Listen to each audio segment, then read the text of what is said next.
Welcome back to another episode of Winning Through Culture. I am Tim Flanagan. I'm here today, excited to be with Dan Roselli. Dan is co-founder of RevTech Labs and Packard Place in Uptown Charlotte. So welcome, Dan. Yeah, happy to be here, Tim. Thanks for the invite. Great to have you here. So a little bit more about Dan, but I think on the interesting introduction side is that he knows more about M&Ms and tequila than any human being you've ever met. We may or may not get into that today. He has a rare blend of Fortune 500 experience and successful entrepreneurial track record. He's got a background in Fortune 500 marketing experiences with General Mills, Colgate, M&Ms, and Bank of America. You are one of the youngest, you actually were the youngest member in history of Bank of America on their operating committee. Yep. And you have co-founded 3 separate companies that made it to the Inc. 500 magazine list of fastest growing private companies in America. And as I introduced you, you've now co-founded one of the largest and most successful entrepreneurial and tech hubs in the world right here in Charlotte, North Carolina. Apparently I can't keep a job. Well, I don't know if you can't keep a job or you just keep progressing in your vision of what you want to accomplish, because I know something that's really important to you is social entrepreneurship, conscious capitalism, and the power of the free market to change the world, which I love all those things as well. So perhaps it's just an evolution towards that. I like that. I'll take your verdict. All right. I like that too. And I've loved to watch over the years what you've done with RevTech Labs and Packard Place and all the, I think you said you have 19 cohorts of companies now that have come through. Yeah, cohort 19 is active right now. Right now. So all those ideas and entrepreneurs that got launched and given a chance of life to take their idea into the marketplace and succeed. You've done a great job in the community and beyond, quite frankly. So thank you for that. And thank you for the work you do. You've got your 7 Habits of Highly Effective Persons workshop coming up, I guess, in January. I do it every January. Yeah, January. That's what I remember. The community, yeah. Yep. I used to be a facilitator of that. And every time I see that, I'm like, oh, I missed those. They were a long 3 days if you do it all 3 days. Yeah, we do half days. Okay. 12 hours worth Takes of work. a little energy out of you. Yeah. But I used to love doing that. So that's an awesome contribution you make to the community. So today, Dan, we're here to talk about cultures of innovation. And I think you are eminently qualified on this topic with your background and experience. But maybe as a starting point, kind of setting the table, how would you define a culture of innovation in a company or workplace today? Yeah, I think the most important thing is culture and environment, right? You have to create an environment where people can take risks and fail and be rewarded for failing. And that is so counterintuitive to American businesses, right? Yeah. It's common in entrepreneurship. Avoid failure at all costs. With corporations, yeah, right. And we're paid to not fail, right? To hit singles. And I think corporations struggle with that a lot because they're just not used to rewarding failure. Go take a big swing and maybe it'll work out, maybe it won't, but it won't hurt. A good example of that, I've often championed our corporate partners to think about doing an entrepreneurial sabbatical program, right? Where someone could leave for a year, kind of like an expat assignment. Wow. Go take a shot at this idea that they have and guarantee them a job back in a year if it doesn't work out. Not the same job, just like an expat, an equivalent job. And all of a sudden you've dramatically lowered the risk of leaving a corporate job to go take a swing at entrepreneurship. And I still haven't get any corporate partners to bite on that because then it gets into logistics and HR and policies. Are they employees? Are they not? Do they get vested? Do they not? All the complications stuff. Of reality. But, it's a great idea, though. I think it's excellent. So would the company then, in that idea, Dan, pay that employee to start the business? No. So not even just pay. Give them the safety net. If it doesn't work out, absolutely, you have a home to come back to. Which, in theory, bright people could do that on their own and take a swing at entrepreneurship. But then, if it doesn't work out, just go find a job. Something else. But it just creates a mental security, and it's also, more importantly, Tim, I think it's a statement by the company. Yes. Right. That we want to foster innovation, and rather than lose our best talent, if you really take that to the next step, give them a small stake. Maybe you do keep them on a low-level payroll or keep them on benefit. Yep. Right. Something keeps them tied. And then you can take a stake in the company, right? It'd be a great way to foster innovation. And importantly, I'm sure we'll talk more about this, gets them outside the culture of the big company, right? Big companies are just not built for innovation that way. Now, it's a great idea, though. I mean, even for a smaller company. If you have the ability to let a person in the organization go on that entrepreneurial sabbatical for a year, gives you a chance to try some new things too. That's cool. So, as the ever evolving, rapidly changing world around us, what do you think the importance of continuously adapting and evolving in the approach to innovation is in business today? Yeah, my favorite business quote or even entrepreneurial quote actually comes from a scientist, not from a business person, Charles Darwin. Ah, The species that survive are not necessarily the strongest or the fastest, they're the most responsive to change. Right? Yeah. And so what big companies generally have going for them is they're big, they have great resources, but they're not all that responsive to To change. change. And so I think you kind of have to do that constant process of creative destruction where you're changing how you're doing it and never happy with the status quo. You kind of constantly have to be asking yourself, what's next on how we do this? And being the ones that reinvent yourself versus having the marketplace drive you out and having to do it the hard way. Yeah, I heard a CEO once say that he wanted to disrupt his company and industry before someone else Yeah, did. we want to cannibalize our own revenue versus have someone else cannibalize it for do us. it for us. Absolutely. Well, and again, that you said failing is a counterintuitive approach. So is, I think, that idea for a lot of businesses. I mean, what are some of the practical steps, I guess, an organization can take to kind of go down that path of, in essence, cannibalizing their own I think it business starts model? from the leadership, whether it's big company or small company, Fortune 500 or startup. Those cues get taken from the leaders, right? And you have to create an environment where you're challenging people, and it's enlightened self-interest. You should want to get 100% of people's innovation capacity, whether you have 40,000 employees or you have 4 employees. Yeah. And that comes from the leadership and creating an environment where that's true, and just reiterating that constantly and rewarding people who take risks regardless of whether they pan out or not. One of the things I'll tell you to avoid, which I love big corporations, we have a lot of great partners, but every time this happens, and it still happens, I just kind of chuckle. Someone will spend $3 million on room infrastructure and furniture and create an innovation lab because big corporations can point to a physical space and There it is. Look at the bright colors and the no walls and the How cool it is. $1,000 whiteboard we put up, right? And none of that has anything to do with innovation. But universities to big companies, I see it happen all the time. This we'll create a space so we can point to it and take photos of it and look how innovative we are. And it's the last thing you need is innovative physical space. On the checklist of 20 things you need, it is dead last. I could see that. So what are the top 3 things on that checklist of innovative? I think leadership is, right? Yep. I was fortunate enough to work for Bank of America for a while. You mentioned that, and I'll never forget, I had someone come up to me after a presentation I made at the American Bankers Association. It's like, well, how do you convince your leadership to go be innovative and take risks and all the things I talked about? And I said, you don't. You go work someplace where the CEO already believes that. Yeah. And he looked very disillusioned and disappointed in that answer. Yeah. You're not going to change your CEO, right? If you're an employee, a small company or big company, you have to seek out, and that's why we tell people, seek out environments where they're sending those signals, even connecting the dots back to that entrepreneurial sabbatical idea. 99.9% of the employees at a big company are never going to take advantage of that, but it's a signal of what the company's philosophy is and the leader's philosophy is about, trying to foster innovation and wanting innovative people to come there. It's a lighthouse that attracts innovative people. So I'm a leader and I'm like, all right, I want to be the leader that you just described that people say is innovative as opposed to unwilling to adapt and change.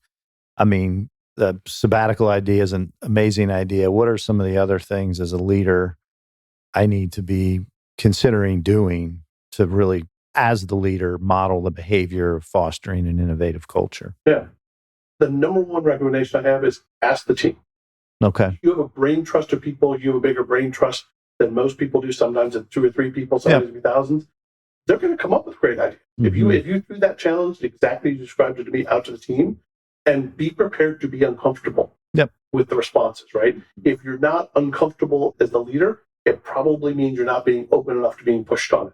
Yeah. And so the hard part, I remember a time when I was at General Mills, a young, ambitious 23-year-old, and one of the senior executives came to us and tried to give us the rah-rah speech on innovation. And I was naive enough, I raised my hand. It's like, you understand that nothing you do in your compensation system actually backs up what you just said you want. That's 23-year-old Dan. he looked very hurt. I've never been afraid to kind of call it like it is. Yeah. And it's true for leaders. The larger our leadership opportunity is, the more we have to lose. Yeah. And therefore, the less willing we are to take risks. Yeah. And I think that's true. And I think the idea that, as you mentioned earlier, kind of rewarding failure, again, counterintuitive. I think it was Charles Schwab that once had an employee make a very expensive mistake. This was years and years ago. And a person offered their resignation. And he said, I just spent $1 million educating you. You're going to stay right here where you are. Yeah, I'm not accepting your resignation. Right. I may not have all my facts straight there, but I think the idea that allowing people to try things that might not work is another trait of a leader that fosters innovation.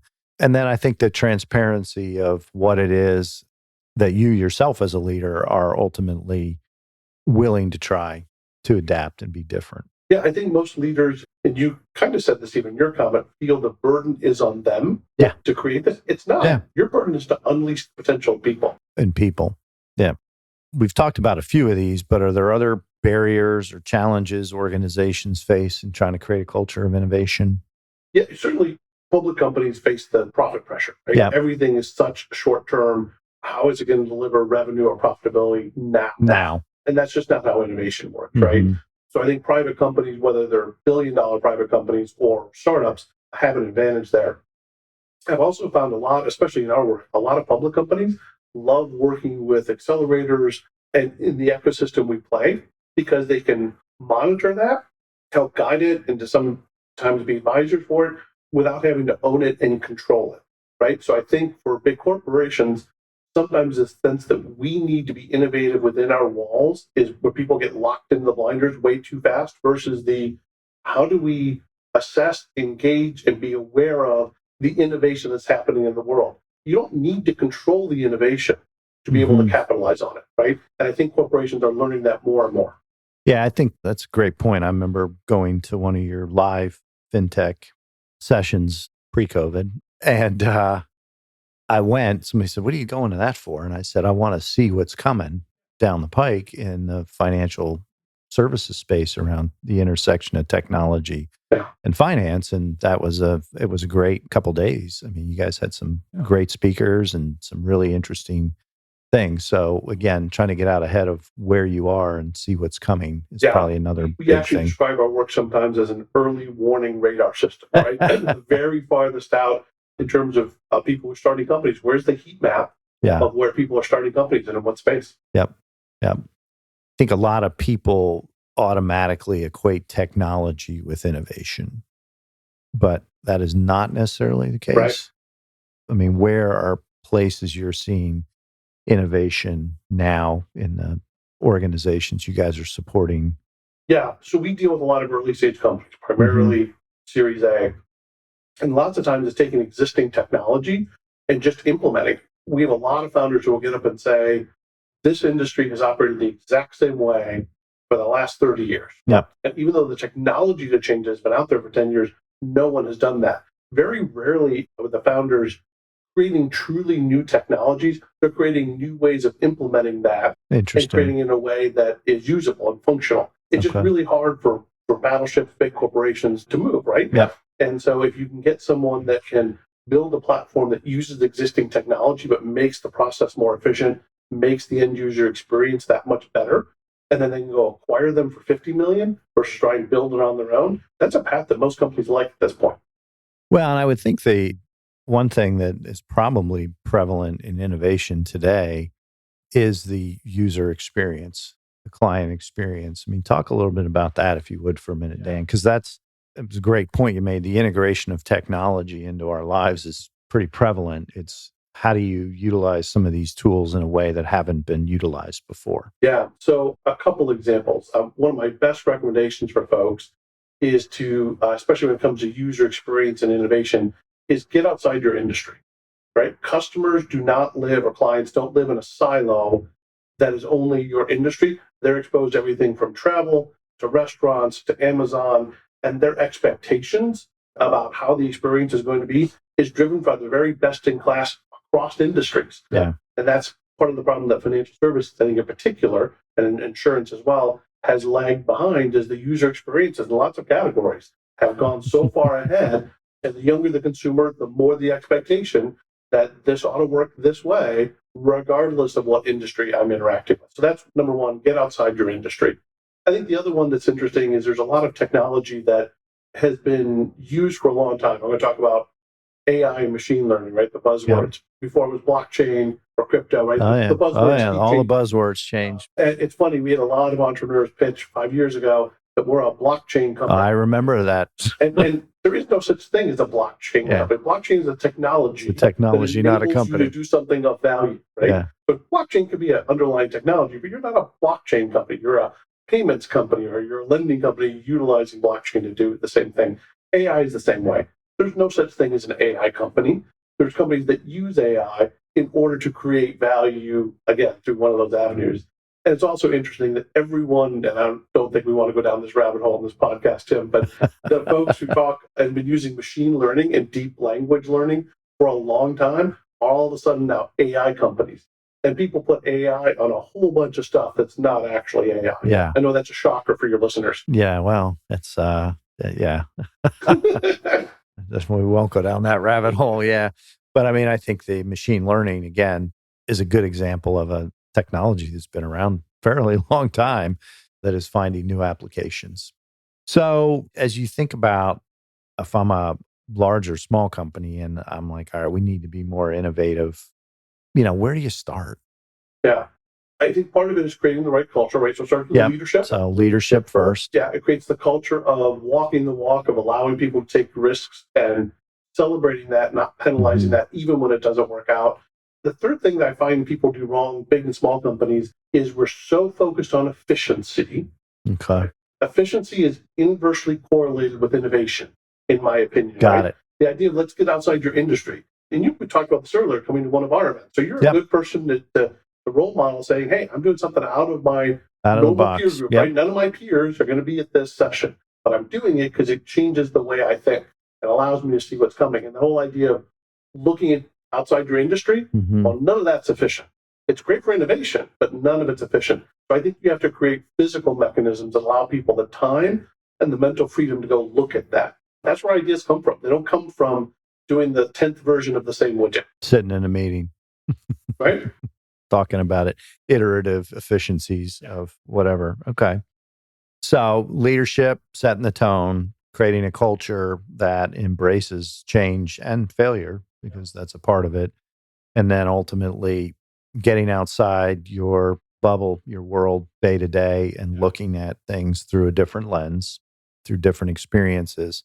And I do think you hit on something that's really important. I've personally done this is, go look at the user experience from all the other encounters you have in your day-to-day life, and what can you learn or take from those? Because that's, again, somebody's already innovated and done something different, perhaps to an entirely different industry than yours, but what can you take from that and apply to your own business? One more comment I'll make on that, which is find out kind of what your mental ruts are, right? If you happen to be a 50-year-old white male, find a 25-year-old who can mentor you on what 25-year-olds are thinking, right? If you happen to have lived in terms of a neighborhood that's not very demographically diverse, challenge yourself to go out and find diversity when you do. I mean, there are, outside of the political whatevers, there is great value in innovation and diversity. Oh, yeah. They go together. Yeah. And so you get 10 people, the same life experience as the room, they're not nearly going to come up with the same level of innovation. A really diverse group of people with a diverse life set and perspective will come up with. Well, I think that's a great point specific to innovation is if you're going to, as a company, innovate, don't have people that think, act, and see the world through the same lens all together coming up with new ideas that may have very similar patterns to those ideas. Try and get a very wide diversity of background. It sounds obvious if you're saying it, but you'd be amazed. No, well, trust me. I think it was Albert Einstein that says, you can't solve a problem from the same perspective at which you created it. Yeah. And I think that's the same notion that if you're innovating, you need to do it with a diversity of thought, experiences, backgrounds, and life stories. Yeah. You're going to get a better tapestry than if you just get 5 people in a room that all see things the same way. Yeah. So I think that mental rut is a good visual. When you think about the business today, and again, obviously larger corporations, it's an even bigger issue, but just kind of the ethical considerations for both innovation and or the use of artificial intelligence, back to machine learning. What are some of the things you guys are seeing in the work you're doing right now? Yeah, the biggest ethical implication in my viewpoint is whether you call it machine learning, deep language learning, AI, that system is still being taught by something. Correct. It doesn't spontaneously generate. Didn't come out of nowhere. And so if you input biased data and data sets, you will end up with biased outputs to it, right? So how you train machine learning and AI is critically important. And I'll say another shocker. As humans, we are all inherently flawed in some way, right? And biased, yes. Right. So I don't think we've solved the challenge of how do you truly create an unbiased algorithm or system. And there's lots of times where we see this in lending, right? Somebody will create a black box algorithm that doesn't include any of the biased characteristics you're not allowed and shouldn't be asking, and yet the outputs are still all racially biased. Like, interesting. Well, how did that happen? Yeah. And so we also have to understand the intent for those types of tools versus the impact. And I think we always have to be looking and validating the impact at the end, saying, is this really doing what we want it to do? Because there are some times, I'll pick on Tesla because I'm a Tesla owner. Okay. Look at the AI machine learning that's in the self-driving program, and there is no way I would close my eyes and let the car drive. No way that's going to happen, right? Because it's perfect 99.5% of the time. That other 0.5 could go bad. There's literally a point where it could almost kill me every day if I wasn't paying attention. Yeah, no. I think that's, on the ethical side, it is an important distinction to make that as innovative technologies evolve, if they're basically programmed with a bias, they're going to have a biased output, and humans, to your point, are inherently flawed beings with biases. So don't expect that technology to innovate in a way that's going to solve for that. It's also interesting, just go back to Tesla for a quick second. I'll get the stat wrong, Tim, but unfortunately, I think something like 35 or 40,000 Americans die every year in automobile accidents, right? As safe as we've made cars, and that has gone down dramatically from what it was. Seatbelts and crumple zones and all that. If we switch to AI-driven cars tomorrow and cut that number in half, and only 20,000 people died, Americans still wouldn't stand for it, because now it's a machine and AI, quote unquote, killing 20,000 people, even though they've cut the number in half. So there's a psychological thing for us that we just feel differently when it's the machine making a choice versus the human. Even if that human is flawed, and even if they make a mistake in it, we haven't gotten to the point where we're letting a machine be twice as right as humans and still being okay with that outcome. Well, a little more compassion maybe for people over machines. Right. Exactly. In spite of the statistics, yeah.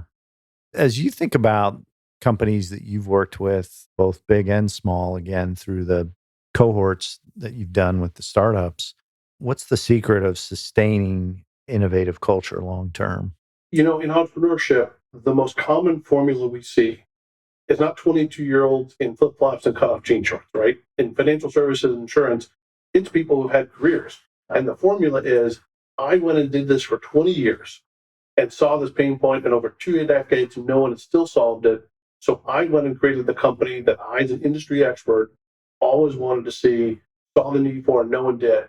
And I think that formula is fantastic, right? Because you almost have the early stages of product market fit, because at least they experience that pain point as an industry expert. And so a lot of our founders have that formula at heart. And most of our founders are late 30s, 40s, 50s, because they need that life experience, and they need to have experienced where innovation hasn't happened and where it hasn't been brought, and that's why they bring it.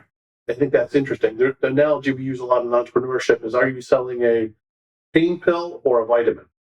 We all know vitamins are good for us, but most of us don't take them every day. But if we have a raging headache, we're going to go get the aspirin.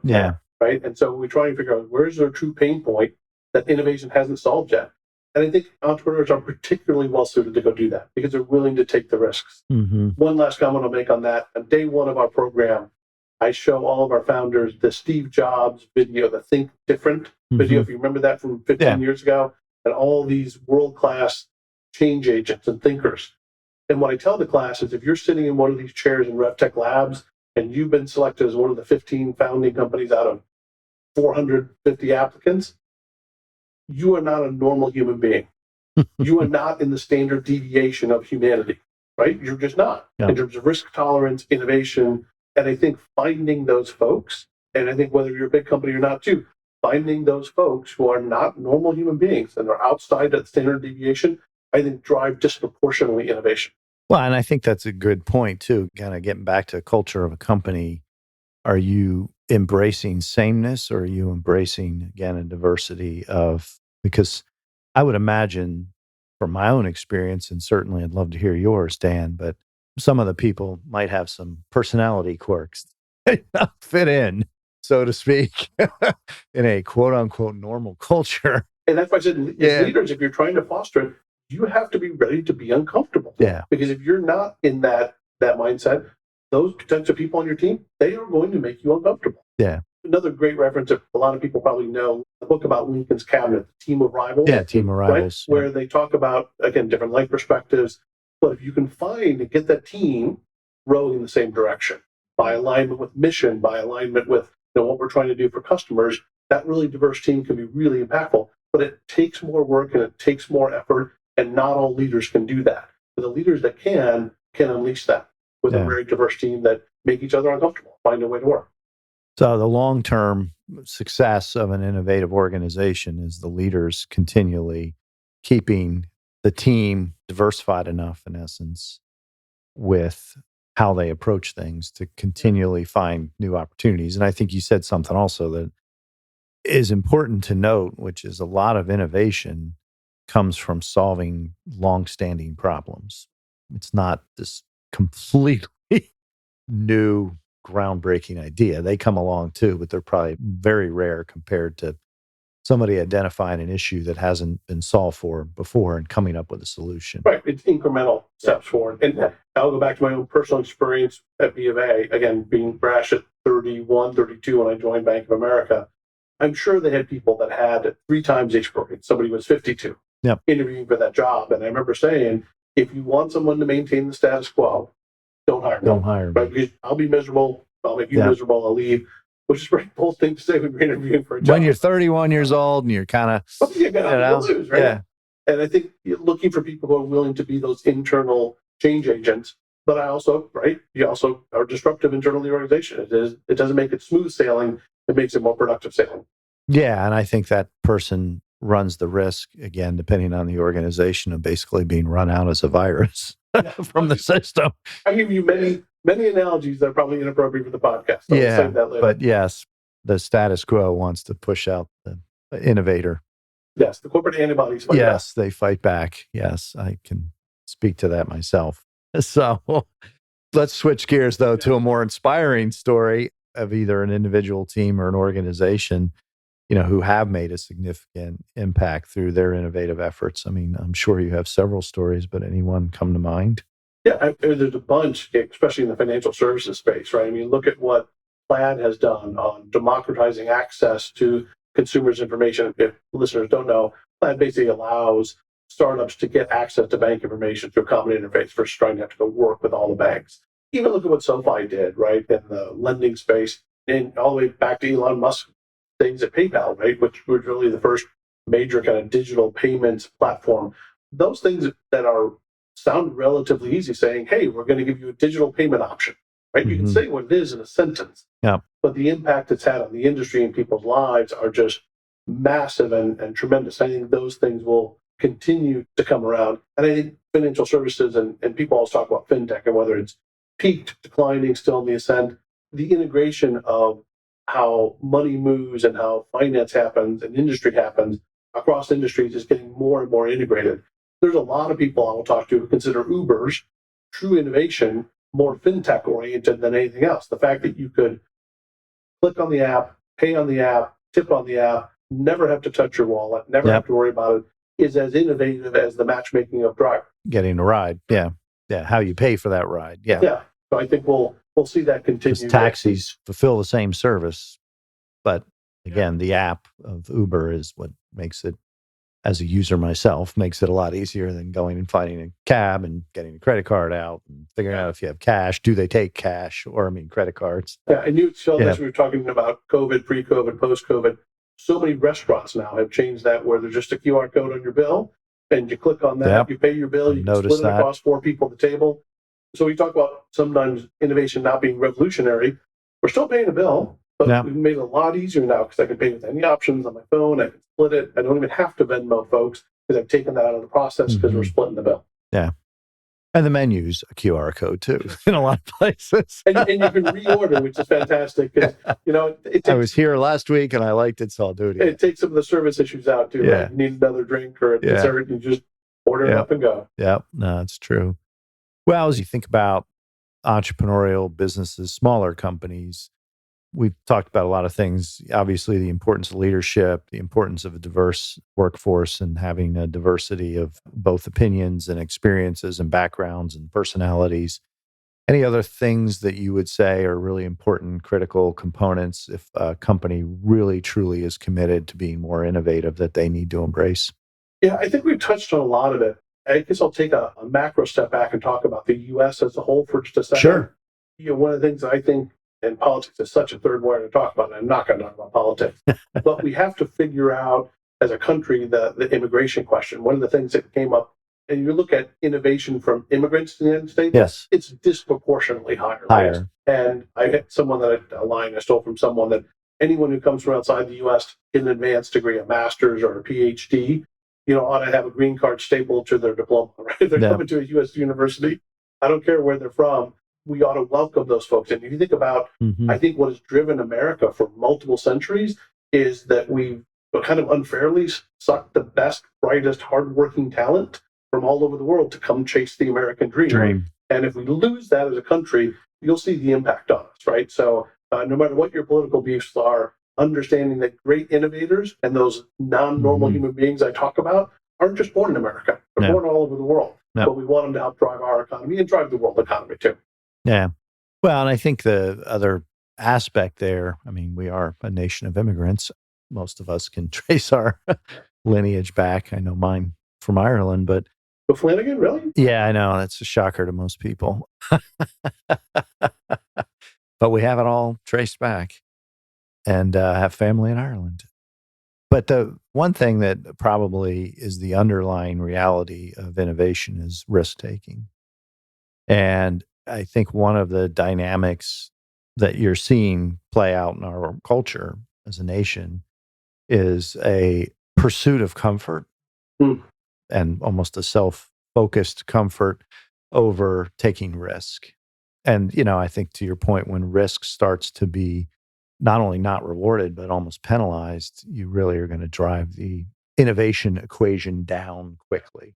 You see it happen in big family businesses. What's the mantra? The first generation is the one who takes the risk. The second generation is the one who dramatically advances a linear curve. The third kind of maintains, and by the fourth generation, it's on the downward trend, right? It's in decline. And the same thing can happen in a country and a company. It's the reason why if you look at the Fortune, I forget the stats in that Creative Destruction book, but of the Fortune 500, a handful have survived 50 years or more, right? Because they're either bought, acquired, they go out of business, Kodak happens and Xerox happens. And so that if you're not replenishing with innovation that field, then you're left with nothing. Well, it's like Jim Collins' Good to Great. You write a book and 20 years later, your best case scenarios, if they did not adapt and evolve, are out. Absolutely. I mean, the whole story of Netflix trying to sell to Blockbuster and being chastised for this technology, this idea is a bad one, it won't work, so we're going to stick with our stores and look at where that turned out. So, I think that's the key thing is the ability and willingness to take risk and sustain that risk wisely, of course, but Well, it's been great to be with you today, Dan. It's good to see you again. Thank you for making the time to do this. And again, our hope here is that for our listeners, entrepreneurs, leaders, that they walk away with a few ideas on either A, how they can be a more innovative leader, or B, create a culture in their own organizations of innovation. We'll put some information again about you and your organizations in our show notes. And I would encourage everybody to check out the work that you're doing, even if you're not in Charlotte. I know you're kind of spread out over the Southeast now. You're doing stuff in Atlanta and all over the Southeast, but the businesses you guys are spawning are ultimately going to, as you said, impact not only this country, but other places in the world. So, and if you go to the website, you can sign up for the newsletter, keep up with all the stuff we're doing over time. It'll continue to evolve. It'll evolve and adapt. We will. Because that's what innovation is. So thanks for the opportunity. I've enjoyed it. Yeah, thank you very much, Dan. And thank you all for being with us on another episode of Winning Through Culture. Until we are together again, be impactful and stay relevant.